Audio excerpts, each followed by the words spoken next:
8월 15일 아침 기도회 시작하겠습니다. 오늘 말씀은 이사야서 64장 4절에서 8절 되겠습니다. 읽어보시겠습니다. 주 외에는 자기를 앙망하는 자를 위하여 이런 일을 행하신 일, 신을 입부터 들은 자도 없고 귀로 들은 자도 없고 눈으로 본 자도 없었나이다. 주께서 기쁘게 공의를 행하는 자와 주의 길에서 주를 기억하는 자를 선대하시거늘 우리가 범죄함으로 주께서 진노하셨사오며 이 현상이 이미 오래되었사오니 우리가 어찌 구원을 얻을 수 있으리까?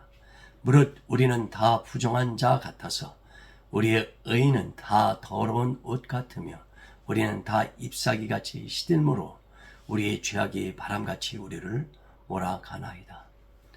주의 이름을 부르는 자가 없으며 스스로 분발하여 주를 붙잡는 자가 없사오니 이는 주께서 우리에게 얼굴을 숨기시며 우리의 죄악으로 말미암아 우리가 소멸되게 하셨음이니이다.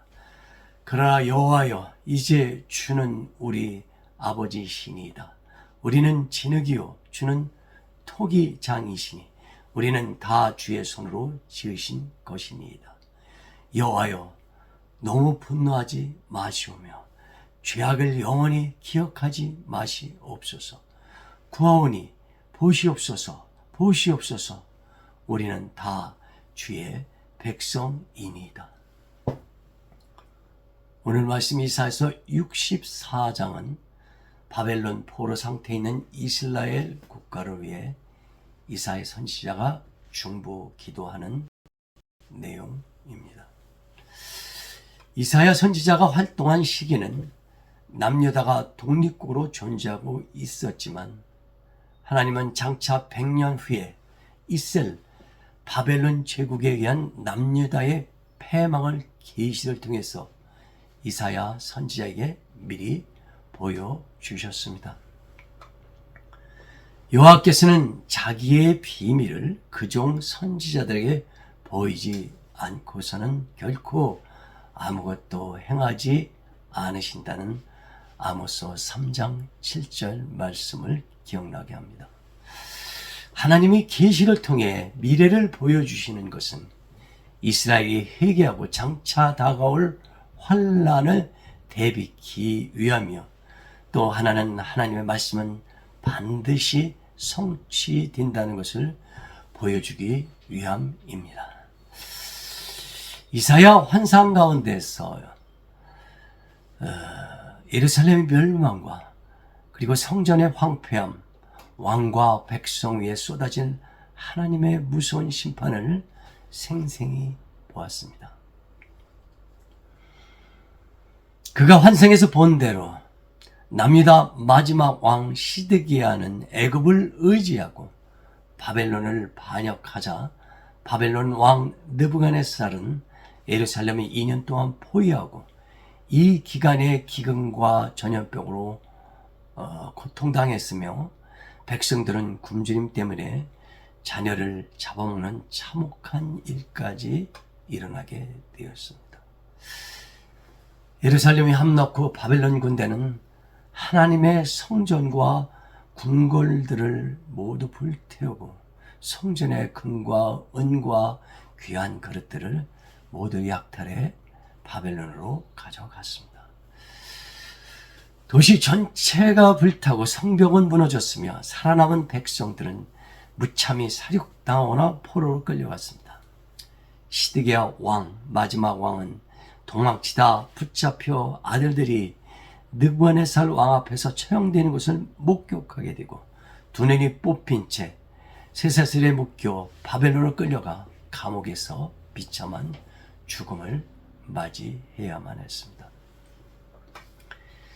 남유다의 멸망을 목격한 선지자들은 하나님의 심판을 보며 애통하고 절규하였습니다. 하나님, 왜 이렇게까지 하셔야 합니까? 하나님께서는 우리를 잃어버린 것이 아닙니까? 주는 마치 우리를 다스리시는 분이 아닌 것처럼 우리는 주의 백성이 아닌 것처럼 우리를 취급하셨습니다. 세상에는 이 정도 상황이면 모든 것을 끝내고 파산 선고를 해야만 합니다. 유다의 멸망은 마치 하나님께서 여러 차례 심폐소생술 CRP를 시도하였지만 끝내 살아날 기미가 보이지 않자 사망 선고를 내린 것과 같습니다. 그러나 놀랍게도 이사야 선지자는 절망과 파멸의 순간에 소망과 믿음을 가지고 숨통이 끊어진 이스라엘을 위해 중보 기도를 합니다. 이사야 선지자가 의지하고 믿고 있는 소망의 하나님은 어떤 분입니까? 첫째, 죄를 회개하고 주님을 기억하는 자를 선대하시는 하나님이십니다. 이스라엘이 망한 이유 중 하나는 백성들이 하나님의 존재와 은혜를 망각했기 때문입니다. 하나님께서 모세를 이스라엘 백성을 BC 1446년 출애굽시킨 후 BC 586년 바벨론의 포로가 되기까지 약 900년 동안 하나님은 항상 그들과 함께 하시고 그들을 눈동자처럼 지켜주셨습니다. 하나님은 이스라엘 민족이 거룩한 백성이요 제사장 국어로 살기를 바랬습니다.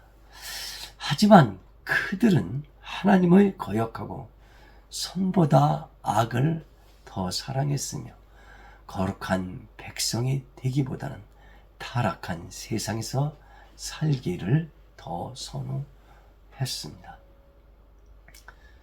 그래서 이사야서 1장에서 하나님은 이스라엘 백성을 다음과 같이 지적했습니다.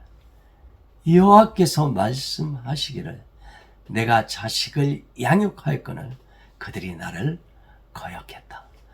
소와 나귀 같은 짐승도 그 주인을 알건만은 내 백성 이스라엘은 내가 누구인 줄 모르는구나. 아, 슬프도다. 범죄한 나라요, 허물진 백성이요, 사악한 종자요, 행위가 부패한 자식이구나. 그들이 여호와 하나님을 거역하고 업신여기고 배반했다. 마음은 병들고 육신은 매를 맞아서 머리 정수리부터 발바닥까지 성한 데가 하나도 없고 멍들고 온통 상처 투성이지만 약을 발라주고 싸매주는 사람조차 없구나. 죄를 반복해서 짓고 손은 온통 피투성이며 예배는 형식적으로 드리고 성전 마당만 밟고 간 거야. 여호와께서 일부 생존자를 남겨두지 않았더라면 너희는 모두 소돔과 고모라 같이 멸망되고 말았으리라. 이사야 선지는 이스라엘의 멸망과 심판은 자신들의 죄 때문임을 하나님 앞에서 겸손하게 인정했습니다. 그리고 자신들의 의로운 행위는 더러운 옷과 시들은 잎사귀 같아서 아무 쓸모가 없고 구원을 받을 가치조차 없다고 하였습니다. 하나님은 선지자를 보내 이스라엘의 죄를 지적하고 경고했지만 그들은 주의 말씀을 듣기를 거부하고 외면하였습니다. 패망의 순간에도 하나님을 찾지도 않고 의지하지도 않았습니다. 그런데 자비로운 하나님은 쓰레기처럼 부패하여 악취나는 이스라엘 백성을 일방적으로 용서하시고 구원의 손길을 내밀었습니다. 하나님은 이런 무조건적인 용서와 구원을 몇 번 하고 끝낸 것이 아니라 아주 오랫동안 지속적으로 해오셨습니다. 이사야는 하나님의 무한한 자비와 사랑을 깨닫고 외쳤습니다. 주에는 자기를 앙망하는 자를 위하여 이런 일을 행하신 신을 옛부터 들은 자도 없고 귀로 들은 자도 없고 눈으로 본 자도 없나이다. 하나님은 우리가 죄를 지을 때 너무 마음 아파하시고 슬퍼하십니다. 죄를 짓고 죄의식에 시달리는 죄인을 불쌍히 여기시고 그의 고통을 깊이 이해하십니다. 우리가 죄를 지을 때 어떻게 죄인을 심판하고 처벌할까를 하나님은 생각한 것이 아니라 죄인을 어떻게 하면 고치시고 용서하고 소생시키고 살려줄까를 하나님은 고민하고 계십니다. 하나님은 두 손 들고 회개하고 돌아온 탕자 죄인을 결코 내치지 않습니다. 사람이 죄를 지으면 죄를 인정하기보다 형벌이 두려워 죄를 숨기거나 변명하고 때로는 죄를 남에게 떠넘기기까지 합니다. 불신자들이 교회에 어떻게 나가느냐, 나 같은 죄인이 어떻게 거룩한 교회를 나갈 수 있느냐 변명하며 망설이기도 합니다.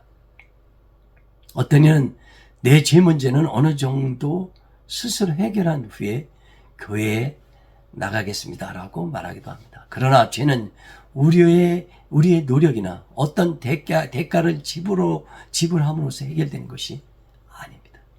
죄는 오직 하나님만이 용서할 수 있으며 만성적인 죄의 습성도 하나님만이 치료할 수 있습니다. 하나님 앞에 나와 우리의 죄와 허물이 하나님 앞에서 우리의 죄와 허물이 아무리 태산처럼 크다 할지라도 주님께 진심으로 죄를 인정하며 잘못했습니다, 용서해 주세요 주님 하고 회개하면 하나님은 묻지도 따지도 않으시고 기꺼이 용서해 주십니다. 우리가 죄를 회개하고 애통할 때 하나님은 가장 크게 기뻐하시며 하늘에서는 천사들과 함께 잔치를 베푸신다고 하셨습니다. 예수님께서는 71마리의 양의 비유를 통해 천국에서는 회개한 한 죄인이 회개할 것이 없는 99명의 의인보다 더 소중하고 큰 기쁨이 된다고 가르쳐 주셨습니다. 뿐만 아니라 하나님은 우리의 회개한 죄는 깨끗이 잃어보시고 두 번 다시 기억하지 않는다고 말씀하십니다.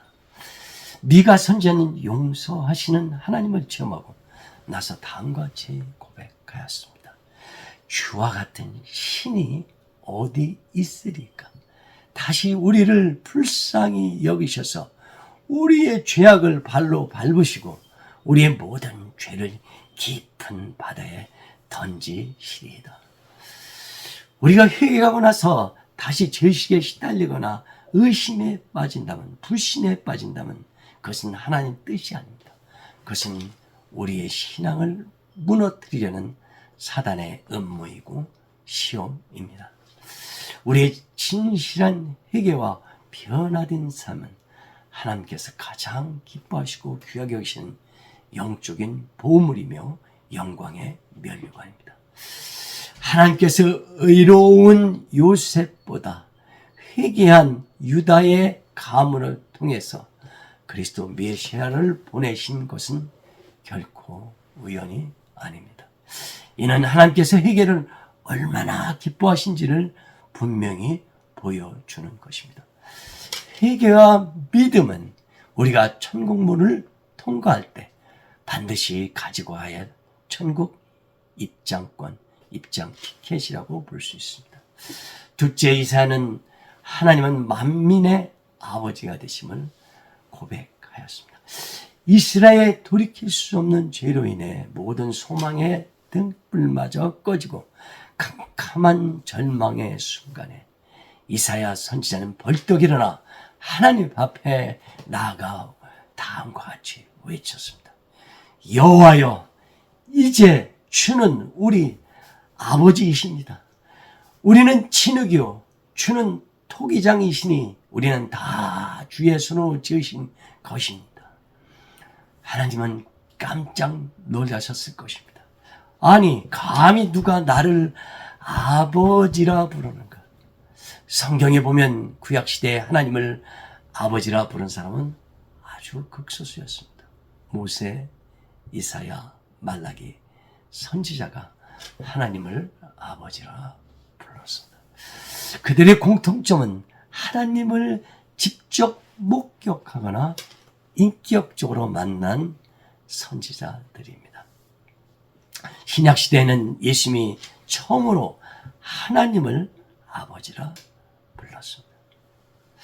하나님 아버지라는 이 칭호, 호칭에는 하나님은 천지 만물의 근원 되신 창조주시라는 뜻과 우리를 낳아서 지으시고 보호하고 양육하시는 부모님이란 뜻이 담겨 있습니다.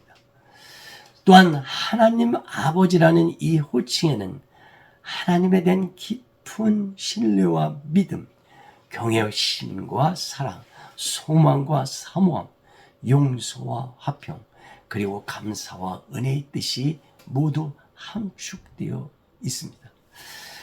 하나님을 아버지라고 부를 때 이것은 그 어떤 호칭보다도 그 어떤 미사오고보다도 아주 감동적이고 호소력 있는 강력한 메시지가 됩니다. 우리가 하나님 아버지라 부를 때 하나님의 시선이 우리에게 집중되고 천군 천사가 움직이기 시작합니다. 우리 하나님은 우리를 낳으시고 기르시는 파테르 아버지이십니다. 천지를 지으시고 다스리시는 엘로힘 창조주 아버지 하나님이십니다. 우리를 사랑하신데 죽기까지 영원히 변치 않고 사랑하시는 아가페 아버지 하나님이십니다. 우리의 고통과 슬픔과 질병을 고쳐주시고 회복시켜 주시는 여호와 라파 아버지 하나님이십니다. 24시간 360일 쉬지 않으시고 우리를 지키시고 보호하시고 인도하시는 여호와 로이 목자 되신 아버지 하나님이십니다. 이사야 선지자는 하나님이 죄로 찌든 이스라엘 백성을 결코 버리시거나 포기하지 않을 것을 확신했습니다. 그 이유는 하나님은 그들의 아버지고 이스라엘 백성은 하나님의 해산의 수고를 통해서 낳은 자식이기 때문입니다. 그는 아버지가 결코 자식을 외면하지 않고 언젠가는 모든 것을 용서하고 회복시켜 줄 것을 확신했습니다. 결국 그의 믿음의 기도는 열매를 맺게 되어 이스라엘 백성은 하나님의 소유, 택한 백성으로 살아남게 됩니다. 우리 하나님을 아버지라 부르는 것은 천지가 놀랄 기적입니다. 예수님은 성령의 역사가 아니고는 그 누구도 하나님을 아버지라, 예수님을 주라 부를 수 없다고 하였습니다.